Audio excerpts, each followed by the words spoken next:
Good morning, Ragers. How are you?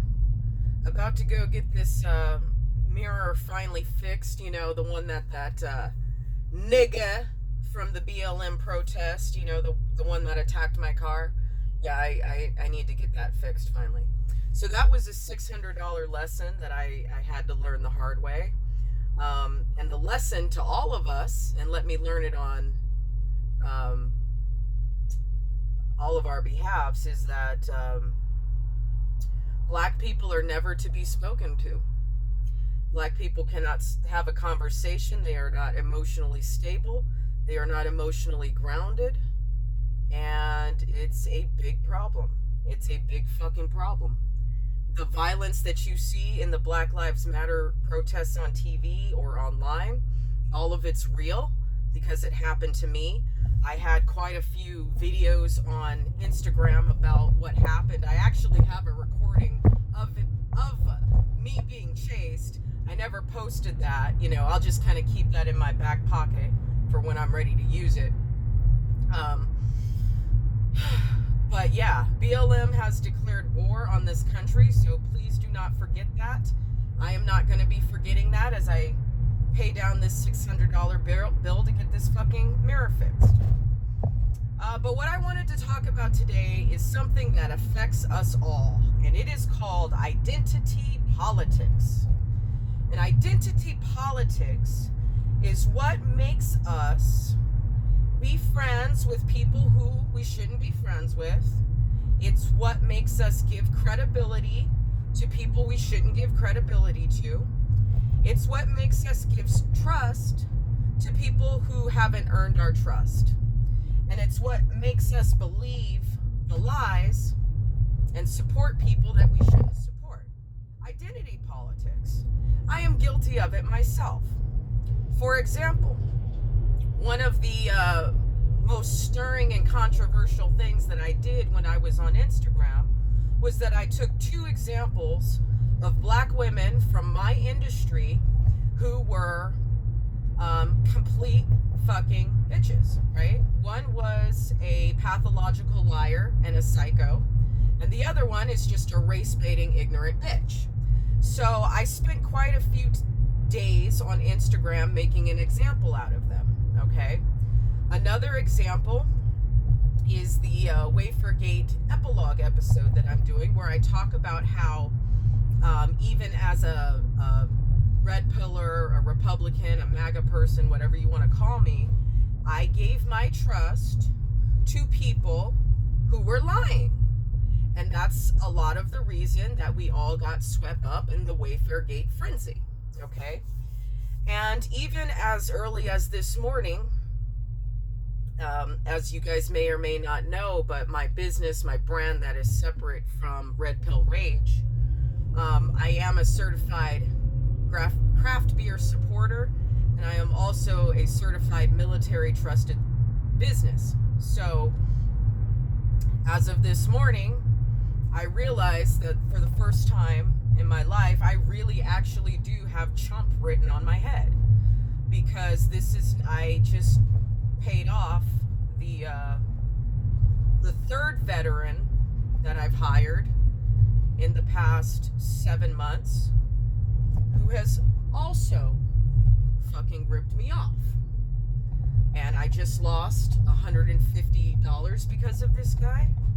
And not only do I not have not only have I lost money, but I don't even have what I need.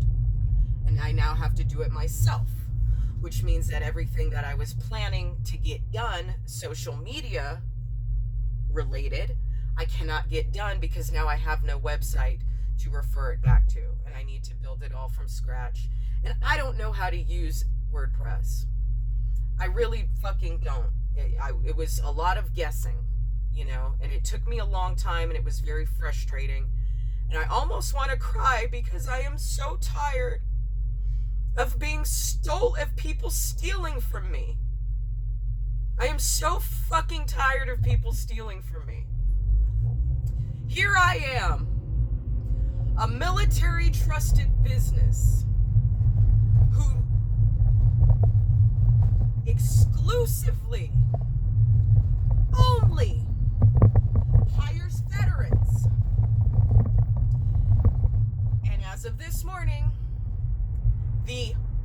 WordPress expert who has known WordPress for 4 to 5 years doesn't even know how to use a fucking color picker.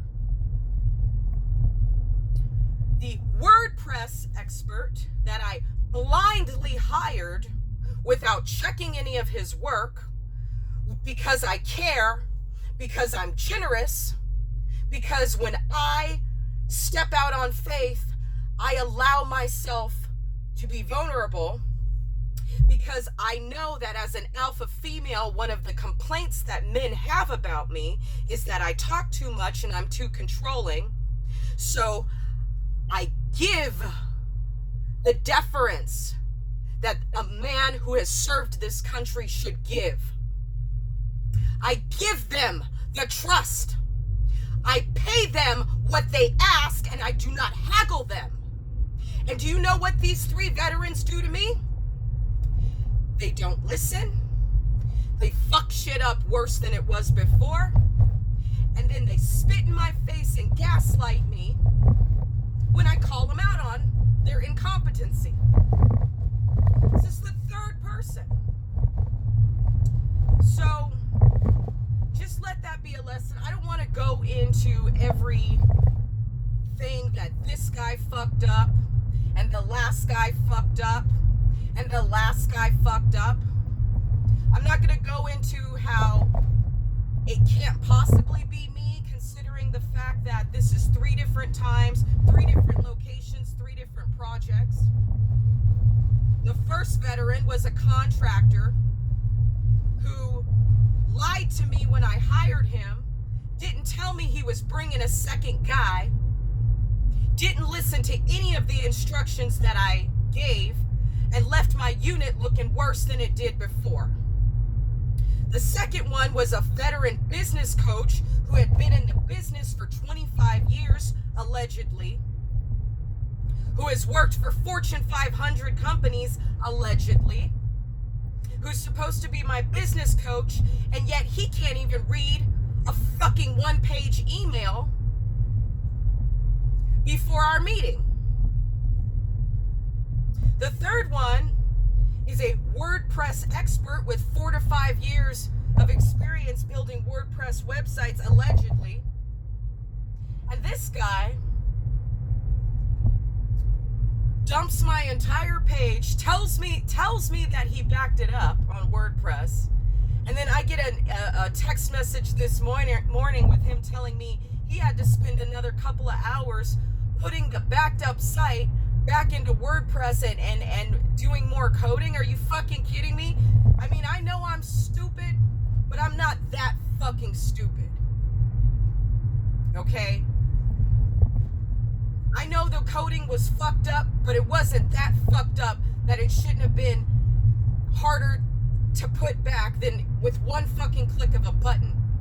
I know that as a designer, you don't override the live site with a first draft that hasn't even been fucking approved.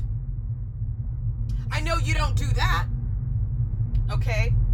I know he could have made another mock-up page before he let all my shit go live. I know he could have done that.